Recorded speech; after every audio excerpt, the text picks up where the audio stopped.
day, Madam, Sir. This is your property specialist, Mr. Ace Peregrino from SMDC. And today, ipapakilala ko sa inyo si Parkville.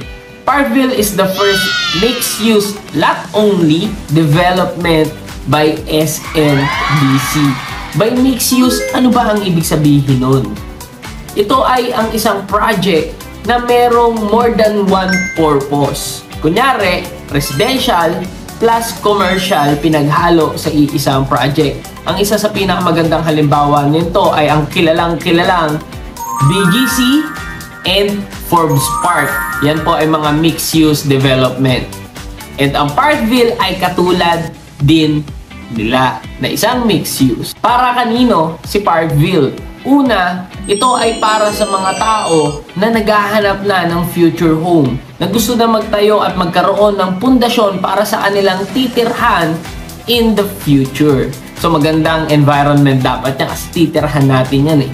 Pangalawa, ito ay para sa mga tao na naghahanap ng malaking property investment opportunity ngayong taon.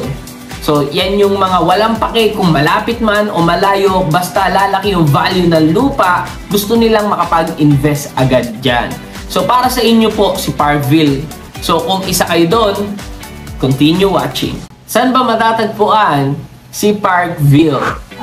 Negros Occidental is the fourth most populated province in the Philippines. So, nandyan po yung mga buyers, mga shoppers, mga gumagala, mga mahilig sa mall, nandyan yung mga tao. In short, nandyan po yung negosyo. At dahil nandyan ang negosyo, nandyan yung demand, nandyan din po ang development. At sa sentro ng Negros Occidental, the City of Smile, Bacolod City. Diyan matatagpuan natin ang kaisa-isang Mascara Festival na nagtatagal ng isang buwan lang naman. So napakasaya talaga. Bacolod City is also known to be highly urbanized city.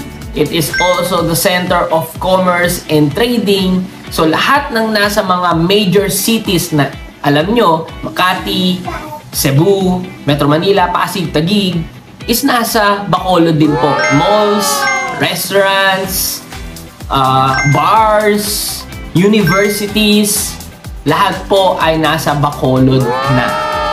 Alam nyo ba kung ano ang wala sa Bacolod? Traffic and pollution.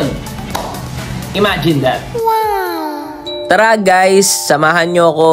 Welcome to our virtual tour ng Parkville along Burgos Avenue Highway. Ito ang ating frontage. Meron siyang lapad na 20 meters na kalsada papuntang guardhouse. After that, makakarating tayo sa drop-off area, also known as amenity area. Meron tayong reception, the lobby, meron din tayong event place, syempre, and games to make us creative. To keep our body healthy, we have the gym, and for our mind, we have the study room. Kung meron kang babies, we have the indoor playground, outdoor playground. Ito pa po ang isa, may slides pa. And kung medyo malaki na sila, we have the soccer. Gusto nila mag-swimming, we have the kiddie pool. For adults naman, we have the resort-style pool and the Olympic theme pool. And lastly, we have the celebration circle. Diyan din ang magsisilbing parking ng ating mga guests. Do you like what you see so far? Wala pa tayo sa loob. We have 9 parks, nature theme parks, amusement parks, different type of parks na nakakalat strategically sa loob ng ating Parkville. Nga pala guys, sir, madam, Parkville is a 52 square meter residential project at meron tong katabi na 11 square meter commercial project. Hence, mixed use. So tara, gala tayo sa mga park. Madam, sir, this is a bit unusual pero di ko na siya ipapaliwanag sa inyo. I just want you to explore it and imagine kung ano yung gagawin nyo kapag nandiyan kayo sa ganyang area or ganyang place. Enjoy it at your own preference.